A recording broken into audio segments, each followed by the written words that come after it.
એક બોસની વાત કરવા માટે તમે મને ઇન્વાઇટ કર્યો તે બદલ આભાર આપનો.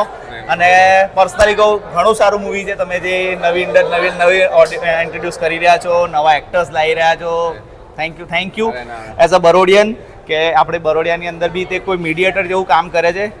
એકવાર કામ આપવું ઇમ્પોર્ટન્ટ છે. કામ પસંદ આવવું ને બીજું કામ મળે એ વાત અલગ છે. બટ એ જે તમે રિસ્ક લઈ રહ્યા છો, રોકી રિસ્ક ને એ બધી આપની મૂવીના જે નામ હું કહી રહ્યો છું, રોકીની સ્ત્રી પાણીપુરીમાં પણ છે, લક્ષ્મી છે, એટલે બસ સર આવું ને આવું કામ કરતા રહો. હવે વધારે કંઈક બોલવા જેવું છે નહીં. બધી જ પડિયન્સે તમારા માટે ઘણું બધું બોલી દીધું છે. તો thank you so much sir. અને તમારે કંઈ કહેવું હોય તો?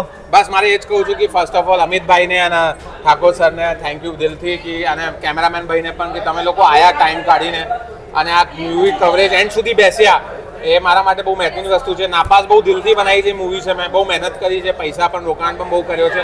પણ આજે જે પબ્લિકનો રિસ્પોન્સ જોયું, દરેક માણસે એમને એપ્રિશિએટ કર્યું. So that is a big achievement for me. Along with બધા આર્ટિસ્ટોનું કામ સરાહનીય છે. બધા પોતાનું બેસ્ટ નાખ્યું છે. બધા પેરેન્ટ્સ ખુશ છે, એમને દુઆ મળે છે.